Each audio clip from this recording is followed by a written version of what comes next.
I'm Mark Golub. And election 2016 is now behind us, and much of America and many American Jews are in shock by the results. Donald Trump will be the next president of the United States. There are many Americans throughout the country who are celebrating Donald Trump's victory and believe it will be a corrective to a far-left swing of the last 8 years. And there are many Americans who feel that Donald Trump's victory spells absolute doom for the United States. And since somewhere around 70% of American Jews vote Democratic, and a significant number of Republican Jews were also supporting Hillary Clinton in this election, there are many American Jews who see Donald Trump's victory as a national failure and disgrace that will set our country back 20 years. That's simply the shape of the American landscape in the aftermath of election 2016. Well, what perspectives do some of the leading figures on the American Jewish scene have to the election of Donald Trump? One such figure who has been a champion of civil rights and human rights on the American scene, an expert in constitutional law, as well as one of the most articulate defenders of the state of Israel in the world today, Alan Dershowitz, Professor Emeritus at Harvard Law School, the author of myriad books, the most recent of which is entitled Electile Dysfunction, a guide for unaroused voters. And Alan, thank you so much for making time for us once again here on JBS. Well, thank you. And as you know, if you read my book, Electile Dysfunction, I predicted exactly what was going to happen. You did. I said that all the polls were off, that you could not count on the polls. I wrote this at a time when Hillary Clinton was ahead by 12 or 13 points. And I said this was going to be a split election, that it's going to be very close, and that one person may very well win the popular vote and the other person the electoral college vote. And that's exactly what happened. I think the pollsters were all off, as they were in Brexit, as they were in the FARC election. When you have emotional issues and you have hidden voters, you're never going to get accurate pollsters. Mm-hmm. So I predicted it exactly right. Why were voters hidden this time, Alan? Because I think people were shamed into thinking that a vote for Trump is a vote for bigotry.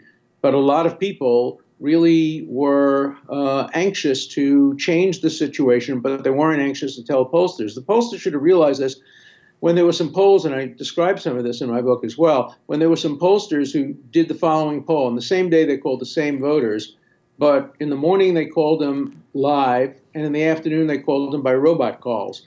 And Trump, with the same voters on the same day, did considerably better on robot calls than for human beings. That should have warned them that there are a lot of Trump supporters who would not admit to another human being that they were voting for Trump, but that they would tell it to a robot telephone. Mm-hmm. And so I think we had a lot of hidden voters for Trump. But let's remember that Hillary Clinton got substantially more popular votes. My calculations were 300,000 more, but the New York Times, in an article on Friday, said that it may be as much as 2 million more votes. And if just 200,000 of those votes were allocated differently to Florida and to Pennsylvania and to Michigan, she would have won the Electoral College by a considerable amount. So this is a tie election when it comes to discerning the attitude of voters. You can't say that this election shows that America favors Trump or America favors Clinton. America is divided right down the middle. He will be the president, but it is a divided election. Yes. Look, Alan, when presidential candidates lose, the loss often evokes an apocalyptic response from those who supported the loser. I remember how people felt when Richard Nixon was elected, Ronald Reagan was elected, George Bush the Younger was elected. I remember how people felt when Jimmy Carter was elected and when Barack Obama was elected, and the nation always survived. Alan, will the nation survive this time? Of course it will.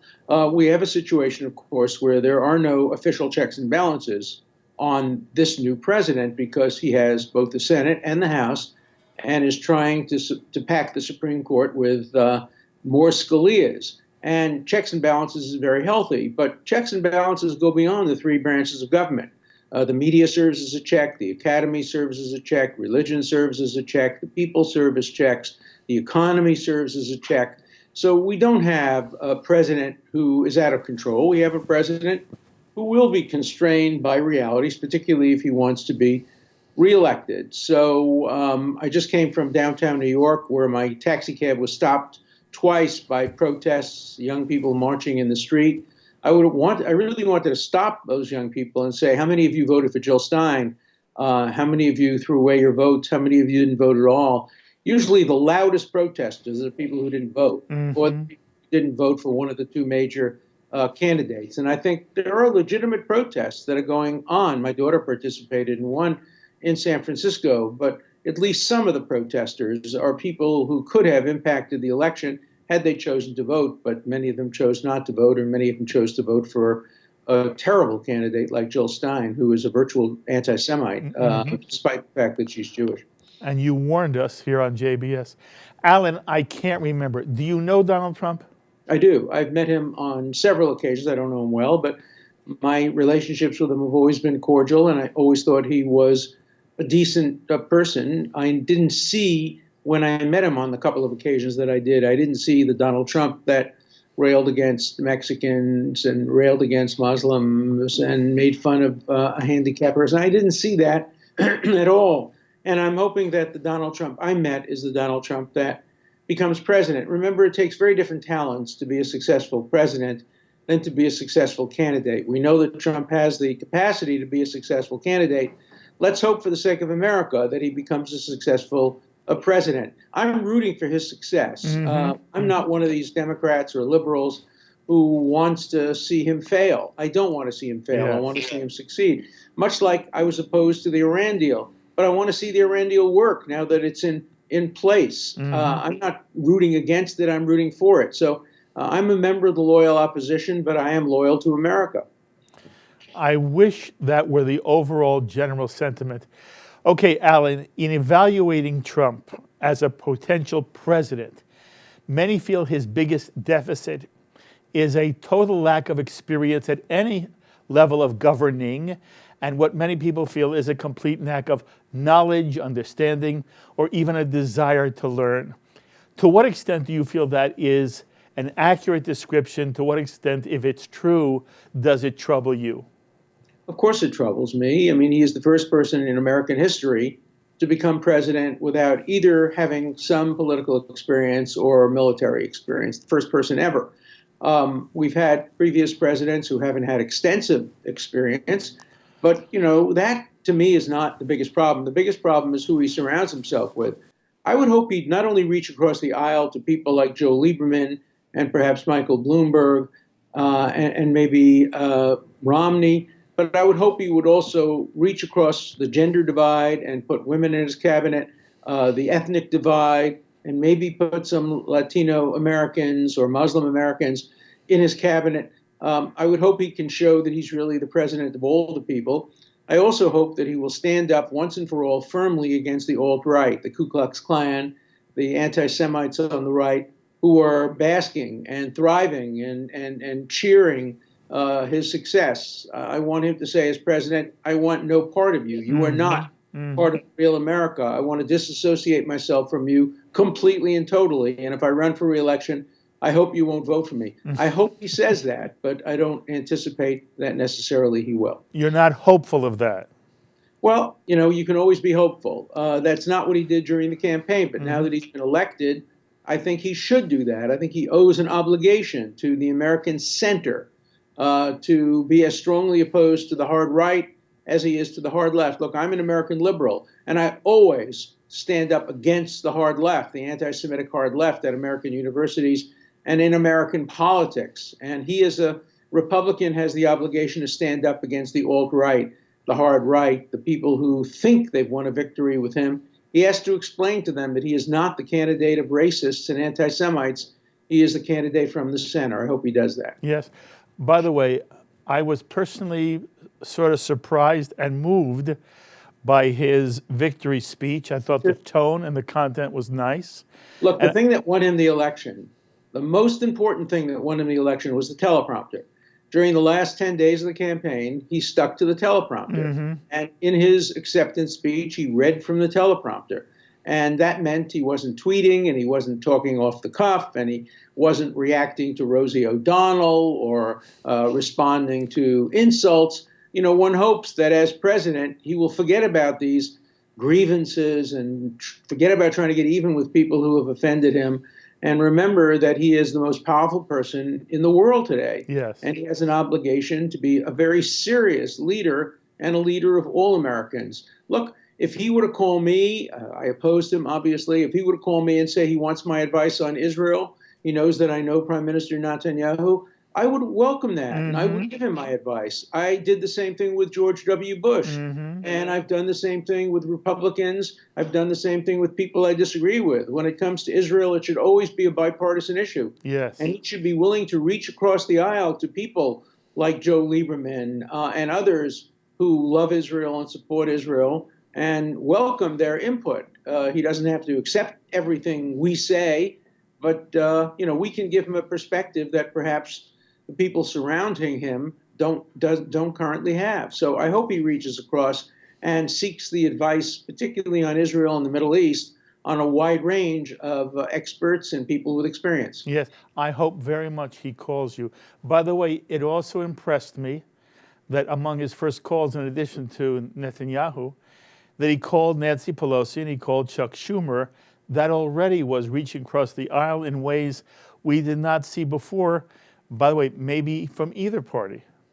I agree with that. I think that reaching across to Chuck Schumer is very important. He's going to become the new minority leader. They're going to have to work together. One of the hardest decisions Senate Democrats will have to make is whether to play the Republican Senate game if it comes to Supreme Court nominations. Remember, the Senate leaders said they would never, ever even give a hearing to any Hillary Clinton nominee to the Supreme Court. I hope the Democrats don't do that. I hope they give a hearing to every one of Trump's nominees and give them a fair opportunity to express themselves and then vote up and down, depending on the merits of the appointment. And there are some good people. There are some good people on Trump's list of 12 people that he put forward. I hope he picks some of the good people. There are some not so good people on that list.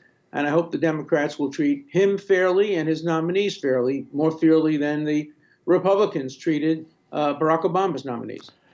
Alan, I remember the short-lived television spot Lyndon Johnson ran suggesting that if Barry Goldwater won, it would mean a nuclear disaster. Do you fear what Donald Trump will do with nuclear weapons? Everybody should fear what every president might do with nuclear weapons. But that's not the issue here. No, do you especially fear him? Right. The burden of proof is on Donald Trump to show that he is not an adventurist, that he would be responsible with a nuclear trigger. I have every reason to believe he will be responsible. Remember, if there is a nuclear attack, he and his family will die. Nobody escapes a nuclear war with Russia or with China. So what I fear more, not that he would welcome a nuclear war, but that if he's tested by Putin, he will be tough and maybe too tough. And he should learn from what the Kennedys did when they were tested by Khrushchev during the Cuban Missile Crisis. They were tough, but they're conciliatory. And in the end, the crisis was abated. One would hope that there would be no crises. Maybe, in fact, he will have a better relationship with Putin than a Democrat might. That all remains to be seen. The important thing is that our system of checks and balances, the rule of law, remain vibrant. I don't want to see him change the libel laws to make it easier to sue people who criticize you. Libel laws are dangerous to democracy, and the First Amendment is more important than the Second Amendment. I know some Republicans don't believe that, but every Western democracy has a First Amendment, freedom of speech. Not a single Western democracy has a Second Amendment, the right to bear arms. And so I hope he will prioritize and understand that under the rule of law, untrammeled freedom of speech is critically important to ongoing democratic governance. So, Alan, what about Trump and Israel? There are many American Jews who are passionate about Israel, as you are, who believe that Barack Obama and the Obama administration tried to tell Israel what to do in many ways. What do you think Trump's administration is going to do? Will he also try to tell Israel what to do?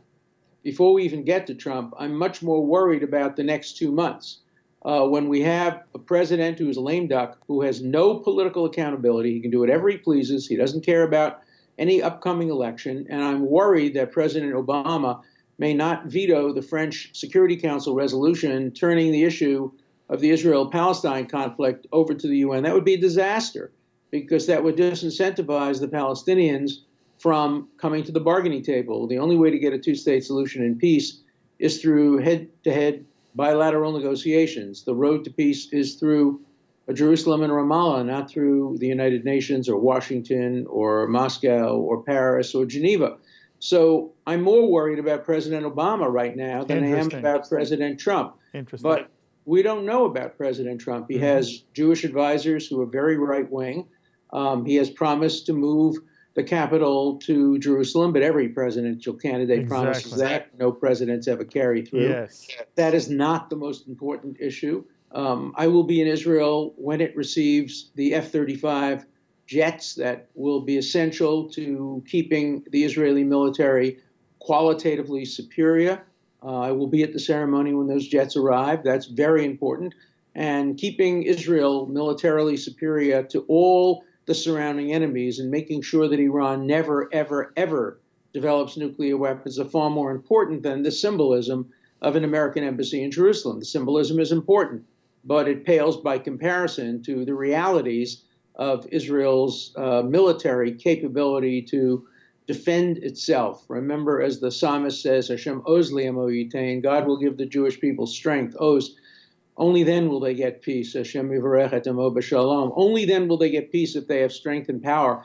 And so Israel's survival depends on its qualitative military superiority over all of its Arab enemies. And one hopes that the Trump administration will maintain that military superiority during the entire time he's the president. By the way, I often quote you, Alan. I think it's very, very insightful of you.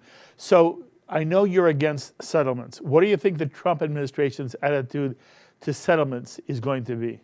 Well, first of all, I'm not opposed to all the settlements. I think that the reality on the ground requires that whatever the two-state solution is, that Ma'ale Adumim and Gilo and the Etzion Bloc and other areas of settlement close to Jerusalem remain part of Israel in exchange for certain land in the north of Israel. What I'm opposed to is expansion of settlements into areas that would probably become part of a Palestinian state. I don't care if somebody in Gilo or somebody in Efrat builds an additional couple of bedrooms on their house or a few bathrooms. That's not blocking the peace process. What's blocking the peace process is the unwillingness of the Palestinians to come and sit down and negotiate face-to-face, their unwillingness to recognize Israel as the legitimate nation state of the Jewish people. So my opposition to the settlements is an opposition to the expansion of settlements, not to the recognition of existing settlements that have been placed there by the Labor Party, by the current parties. I think one has to put settlements in perspective. I expect that Trump will be a little bit more accepting than the Obama administration has been of some of those settlement areas. Is that good? Well, it's the reality. We'll see. Israel only makes peace from strength. Dennis Ross, in his brilliant book, makes the point that every American administration has been supportive of Israel, has gotten Israel to make concessions. And every administration that has not been supportive of Israel has failed to get Israel to make concessions, because Israel can only make concessions from strength, never from weakness. That's why Israel didn't do a thing to help George H.W. Bush, who was not particularly favorable to Israel, and they did a great deal under Clinton, and they did a great deal under Bush, too. And let's see whether Trump is one of those presidents who is positive toward Israel and then can get concessions from Israel, or whether he's one of the presidents who is too demanding of Israel and gets nothing in return. And are you suggesting that that's unfortunately what Barack Obama did?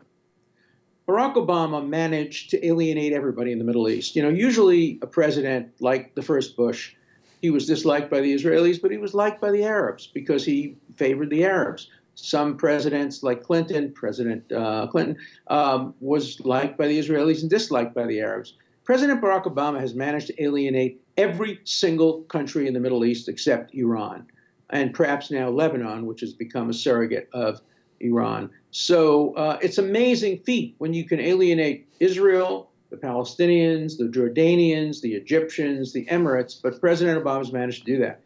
He's going to go down in history as a very good domestic American president, but a very mediocre foreign policy president, not following through with the threat about the red lines, allowing a vacuum to be created in the Middle East where Syria and Iran and Hezbollah have increased their strength. So I hope that under the new administration, the Middle East policy will be stronger and more positive and better for peace and better for Israel. I only have another minute or so with you. Alan, I saw you just before the election on Fox with Megyn Kelly. They gave you about a minute and a half. I don't know how long those segments are, but they're very short. And I am always thrilled that when I get to speak to you, we have more than 2 minutes for you to give your opinions. But as you saw how the media, especially American television, dealt with this election, did you feel it was journalistically professional or not? No, I don't think. I think it was biased, but I think talk radio was also biased, very much against Clinton and in favor of Trump. So we had talk radio being very biased one way, and I think much of television being biased the other way. They also misled America. The New York Times predicted with 86% likelihood that she would win the election. I knew they were wrong. I told everybody they were wrong, including my stockbroker. I put my money where my mouth was. I knew this was going to be an extremely close election, and I knew that Trump would get many, many more votes. I told everybody that if Trump was within 3 points of the polls on the day of the election, he'd win the election. In the end, he tied. He lost the popular vote. He won the electoral vote. A few more votes one way instead of the other way would have resulted in him losing the electoral vote. So he doesn't have a broad-based mandate, but he will be the president. And I wish him well, and I hope he succeeds, and I hope he's good for America, for Israel, and for world peace. Okay, my last question is in that vein. What are you going to say to those American Jews listening to you right now who are absolutely distraught over the election of Donald Trump and believe it is a form of doom? The sky is, in fact, falling. What would you say to them? It's not falling. We have a thriving democracy. American Jews are strong and successful. Don't engage in despair. Don't become immobilized by being distraught. Just continue to actively support your own positions and policies. Become the loyal opposition. I think of myself as a member of the loyal opposition. I'm loyal to America. I will support the president. I don't believe in those who are holding signs saying Trump is not my president. He's everybody's president. People held a sign up saying Barack Obama was not my president. That was wrong. People would have said that about Hillary Clinton. That's wrong. And it's wrong to say that about Donald Trump. He is a legitimately elected president. The election wasn't rigged. I wish we didn't have an electoral college. That might have resulted, it would have resulted almost certainly in a different outcome. But he is the president under our Constitution. And we have to hope for his success and hope that he will be a good president and help him be a good president, but stand up against him if he errs and do what loyal oppositions have done. But this is not a time for gloom. It's a time for action. It is always wonderful to speak to you. But, you are a personal friend of the Clintons. Yes. As you look at it now, is it in terms of where we were specifically in American history, was she the wrong candidate? Would a different Democratic candidate have been able to beat Trump? Nobody knows for sure. Yes. Certainly not Sanders. Sanders would have gotten. What about Biden? I think the question is whether Joe Biden would have done better. Yes.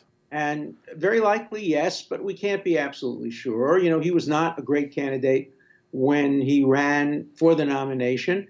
He's a wonderful man, a decent man. I love Joe Biden.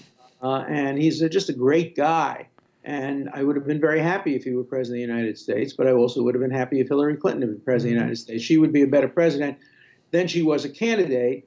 What I worry about is that Trump will have been a better candidate than a president, but I hope I'm wrong. I would like to see him be an even better president than he was a candidate. No one says it straight as you do. I am always honored when you make time for JBS. Always I love wish to you do it. all the best. We'll sit together sometime in the near future. In the meantime, you be well. And again, we'll be watching what happens to the United States. And your words, which really are uplifting, I hope everybody who heard you goes away from this moment with you feeling a little bit better if they came into this half hour very upset. Thank you, Alan, very, very much. Thank you. Be well. Take Be care. well. The thoughts of Alan Dershowitz, Professor Emeritus at Harvard Law School and the author of the most recent book, Electile Dysfunction, a guide for unaroused voters, and how many unaroused voters there were in this last presidential election. And many people felt that if the same turnout that Barack Obama received had occurred in this last election, we would have a different person for president of the United States. And yet, Alan says it so clearly. Of course he wished Hillary Clinton had won the election. But we have an electoral college. It's not the first time, not even the first time in recent history, that someone has won the popular vote and lost the electoral vote. And the reality also is that going into every election, the way the electoral college is skewed, it favors the Democratic candidate. But in this instance, Donald Trump did win Florida, a big surprise. He did win Pennsylvania, whoa, and then he won Wisconsin. And that should tell everyone that there is a real mood in America, and it's not uneducated, evil, racist people alone who voted for Donald Trump. Are there extremists on the far right? Are there KKK members who in some way voted for Donald Trump? Yes, there are. But that's not why he won. And there are also extremists on the left. You heard Alan Dershowitz say, he's not going to walk in the streets with signs, Donald Trump is not my president. He is our president. And I'm surprised that every Democrat, especially young Democrats, didn't take their cue from first Hillary Clinton and even more so from Barack Obama, who absolutely was embracing of the results. And no one wanted Hillary to win more than Barack Obama. And yet he welcomed Donald Trump to the White House. And as I said to Alan Dershowitz, it is significant that Donald Trump's first calls included a call to Nancy Pelosi and to Chuck Schumer. Very often people surprise us when the office begins to have an impact on them. And I believe America may find that Donald Trump is a much better president than we as a nation have expected him to be. My thanks as always to our director Sloan Copeland, production coordinator Serge Goldberg, editors Dennis Golan and John McDevitt, to JBS's associate director Dara Golub, and to the producer of Election 2016, Carol Lilienthal. Until the next time, I'm Mark Golub. Be well, my friends.